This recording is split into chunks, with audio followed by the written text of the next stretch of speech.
কণ্ঠে মালা পরিধান করবে। তাই তোমার আজ্ঞাবহ দাসীগণ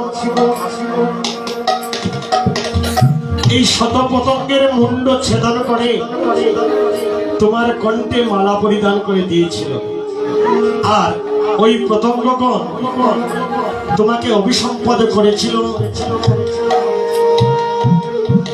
তুমি জন্মে জন্মে পুত্র সুখে সুখী হবে। তুমি জন্মে জন্মে পুত্র সুখী হবে। যতটি পতঙ্গের মুন্ড ছেদন করেছ অতটি জন্ম তোমাকে পুত্র সুখ সহ্য করতে হবে। তার মানে গান্ধারী 100 জনম পুত্র সুখ তাকে সহ্য করতে হওয়ার কথা ছিল। কিন্তু এই যে ভজনে সাধন ভজনে পাপের ক্ষয় হয়, এই 50 জনম অবধি গান্ধারী কোনো পাপ কার্য করেননি বলে ভজন করার ফলে তার 100 জনমের সেই দুঃখটা এক জন্মেই ভগবান নিবৃত্ত করে দিয়েছেন। নিতাই গৌর হরি বল। কিন্তু তাকে তার কর্মফল ভোগ করতে হয়েছে। তাই আমরা যে যাই কর্ম করি না কেন, আমরা তো কলিহত জীব। আমাদের নানাবিধ দোষ আছে। কলিহত জীবের প্রথমত দোষ হলো আমাদের অল্প আয়ু, অল্প মেধা, চঞ্চলমতি, অন্নগত প্রাণ, কলহ প্রিয়। তার মধ্যে ষড়রিপু দ্বারা আমরা আকৃষ্ট। প্রতিনিয়ত 6টি শত্রু আমার দেহে অবস্থান করে আমাকে সদা সর্বদা ভগবানের শ্রীচরণ থেকে আমাকে দূরে সরিয়ে রাখে। তাই এই সমস্ত কিছু থেকে আমাদেরকে মুক্তি দেওয়ার জন্য কলির আরাধ্য ভগবানকে মহাবিষ্ণু অবতার অদ্বৈত প্রভু ডেকে এনেছিলেন। আর অদ্বৈত প্রভুর হুঙ্কারে আমার কলির আরাধ্য ভগবান শ্রীকৃষ্ণ চৈতন্য গৌরাঙ্গ মহাপ্রভু আজকের এই তিথিতে, এই ফাল্গুনী পূর্ণিমা তিথির নক্ষত্র ফাল্গুনীতে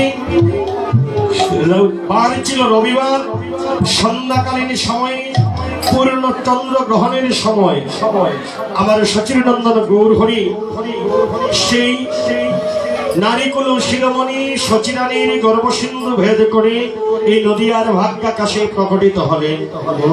কি নিয়ে? রাধারানীর প্রেমের ভাণ্ডের অপ্রাকৃত প্রেমরস, গোলকের প্রেমধন, ব্রহ্মার দুর্লভ ধন, হরির নাম সংকীর্তন নিয়ে অবতীর্ণ হয়ে নিজে আচরণ করে কলিহত জীবকে শিক্ষা দিয়ে নাম প্রেম বিতরণ করে।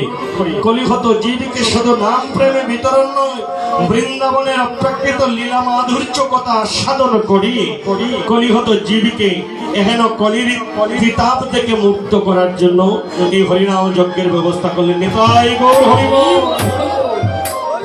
তাই কি বলছেন? ভক্তগণ সঙ্গে গৌরা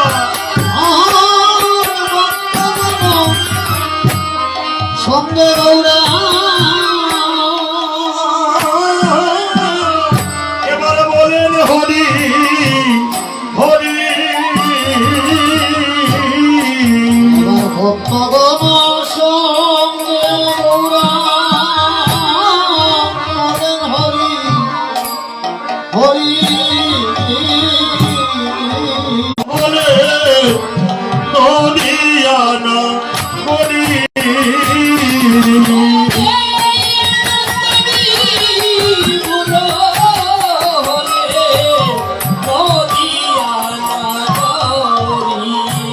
নদের আলো ধরে নদীর আনন্দে ধরে নদের আনন্দে ধরে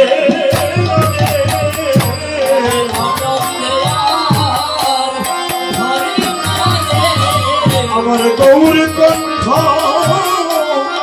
ধ্বনি শুনে নদের আনন্দে ধরে গৌর কণ্ঠ ধ্বনি শুনে আনন্দে গৌর কণ্ঠ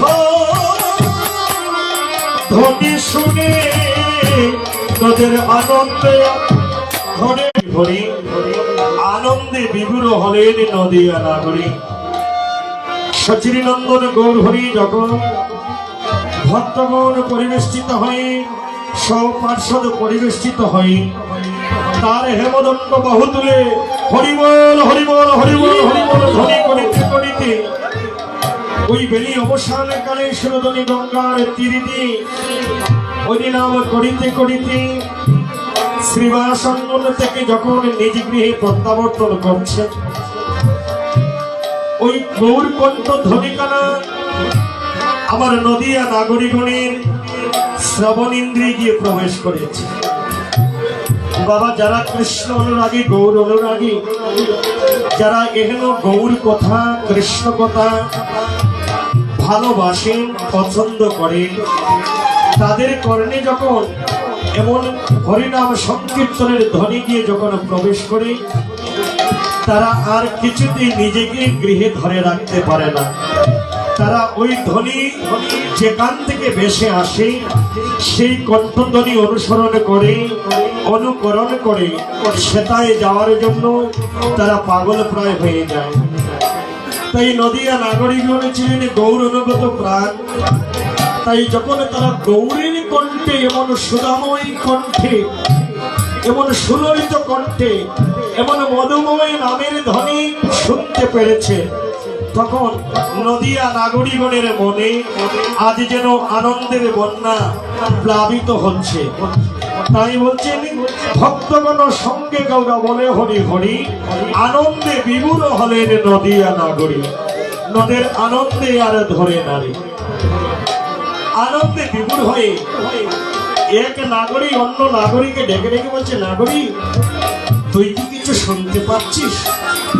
বলছে, হে নাগরিক, কোথা থেকে যেন একটু মধুময় হরি নাম সংকীর্তনের ধ্বনি ভেসে আসছে। আমার তো গৃহকর্ম আর কিছুতেই মনে হচ্ছে না। আমার মনে হচ্ছে যেন ওই কণ্ঠ ধ্বনিটা যেখান থেকে ভেসে এসেছে ওই সেটাই উপনীত হয়ে এমন সুধাকণ্ঠের অধিকারীকে একবার নিজ নয়নে দর্শন করে আসবে।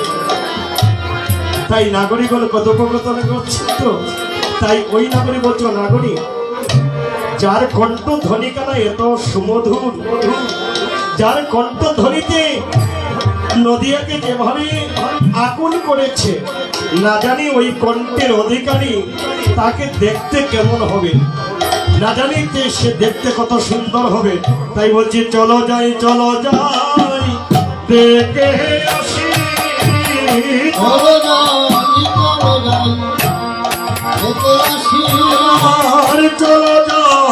চলো যাই দেখে আসি, আর চলো যাই দেখে আসি, তার কণ্ঠ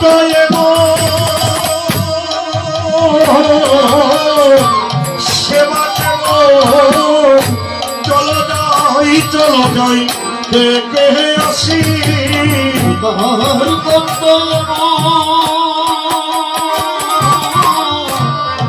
সেবা দেব, চলো যাই দেখে আসি, চলো যাই দেখে আসি,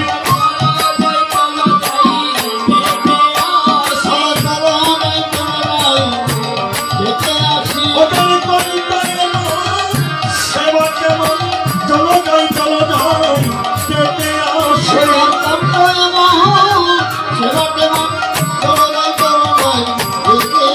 এবারে জয় গ্রহ তারা সাধি সাধি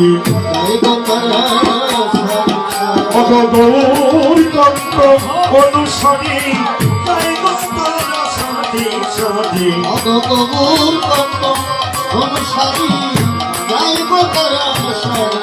তাদের গৃহ করব পরি হরি, জয় গ্রহ তারা সাধি সাধি,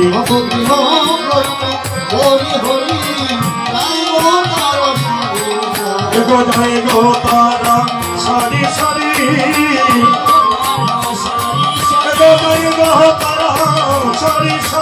জয় গ্রহ তারা সারি সারি, গৌর কণ্ঠ অনুসারী, জয় গ্রহ তারা সারি সারি, জয় গ্রহ